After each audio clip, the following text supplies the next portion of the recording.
this video, I am going to discuss about how we can assess mathematics projects. First, I want to start it with an example of a mathematics project. The project title is Making a Budget, Standard Class A. Money often seems limitless to students. Many spend without considering whether they truly need what they are buying. A key reason for this behavior is a lack of awareness about where their money goes. One way to bring this awareness is through budgeting. Although a budget would not guarantee wise financial choices, it offers a framework for monitoring income and managing expenses, an essential life skill. In this project, students will individually create a monthly budget to track their earning and expenditure. It's a practical, real-life mathematics application that introduces the concept of financial planning. Through this project, the key mathematical skills addressed are creating a functional budget, estimating income and expenses, understanding and applying the term income, expense and surplus, making informed and wise spending decisions, utilizing technology that is calculator, budgeting tools to solve problems. Now the teacher will begin the project by discussing why budgeting is important. Explain that a budget helps people understand how much they earn and where their money goes. Emphasize that with a good budget, individuals can set aside money for long-term goals, such as buying a car, saving for colleges, or preparing for emergencies. To make students comfortable, especially those who are hesitant to share personal financial details, offer the option of using financial but realistic data. This flexibility ensures that all students can participate meaningfully without pressure. Now, steps to develop the budget.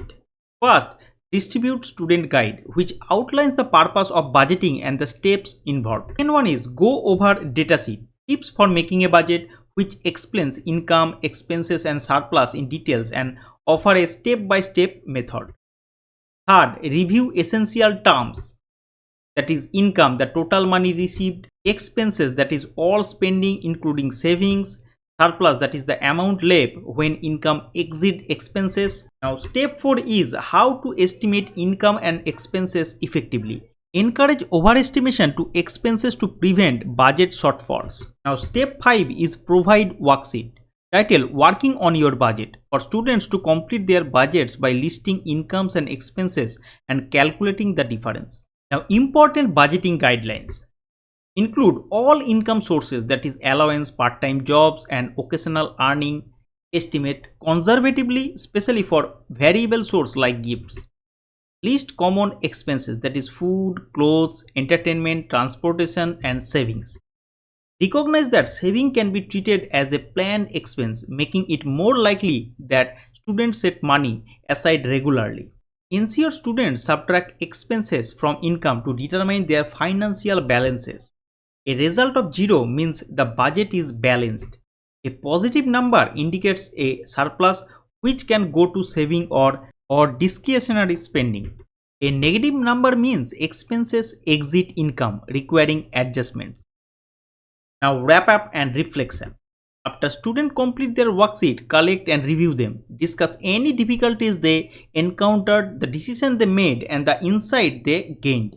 Encourage open conversation about challenges such as balancing wants versus need or predicting irregular income. Now extension opportunities. School administration or teacher can invite a financial planner to speak with students about budgeting and future planning. Teacher can introduce budgeting software or apps showcasing how technology can assist in managing personal finances.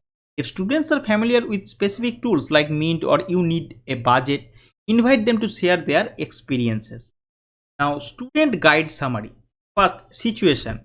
Create a monthly budget to track your financial activity. Strategy.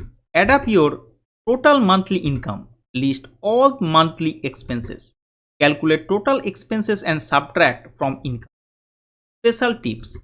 Use realistic estimates, especially for variable items. Overestimating expenses is safer than underestimating.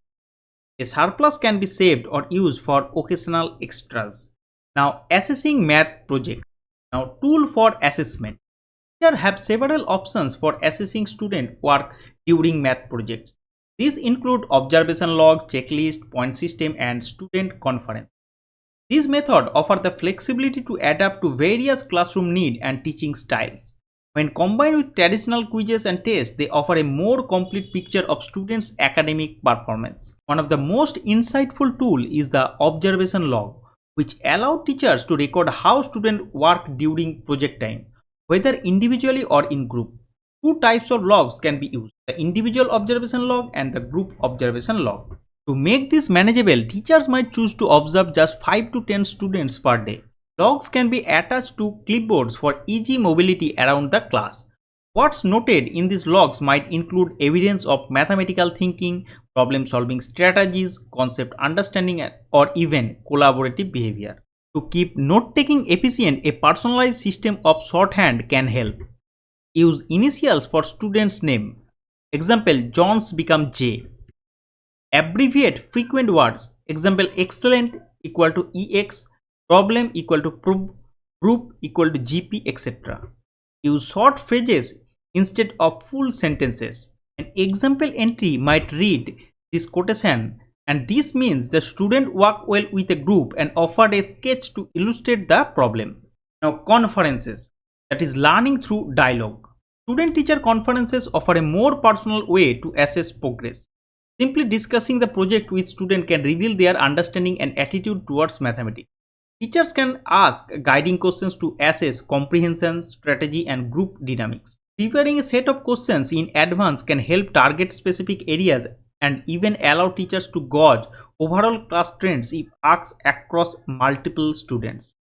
Some thoughtful prompts include: what is this problem asking? What must you find before solving it? What is the best solution and how can you justify it? Would a drawing help? How? How did your group divide tasks? Another practical assessment tool is the checklist. Unlike logs, checklists involve predetermined skill or behaviors, which teachers check off as observed. Like with observation log, it's best to focus on 5 to 10 students per class period. Checklists can be customized for different projects and can include space for notes. A sample skills checklist typically spans a week and allows space for brief comments. Now, grading projects using a point system. To ensure fairness and clarity when evaluating complex long-term math projects, many educators opt for a point-based grading system. This method breaks down different elements of a project, assigning each a specific value out of a total of 100 points. Here is one such model. A teacher can grade mathematics project on the criteria such as satisfactory solution. If students arrive at a valid and practical solution to the problem posed, then the teacher can give maximum 25 points. Another criteria is justification of result. If results are clearly explained orally or written or supported by logical arguments, then the teacher can give maximum 15 points.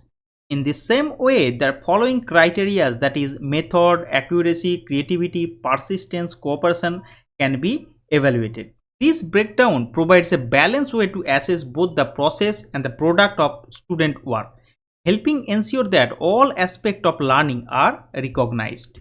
Now, promoting self-assessment among students. Encouraging students to assess their own learning can be one of the most empowering aspects of math education. When students reflect on their growth, they develop a deeper awareness of their strengths and areas for improvement. A great tool for this is the Math Journal, where students can reflect on their strategies, challenges, and key takeaways after completing a project. Alternatively, a structured self-assessment form can guide their reflection. Sample questions include: what did I enjoy about this project? What aspect did I find challenging? Which strategies did I use to solve the problem? Could other strategies have worked? If so, which ones? Did I explain and justify my solution well enough? What did I learn from this experience? These reflections help students take ownership of their learning and build metacognitive skills. Now, teacher self-assessment, that is reflecting on instruction. Just as students benefit from reflecting, so too do teachers. After completing a project, it's valuable to pause and assess the effectiveness of your instruction and classroom management. Consider these guiding questions. Was the project presented clearly to students? Did they fully understand their task? Was the classroom environment conducive to the project work?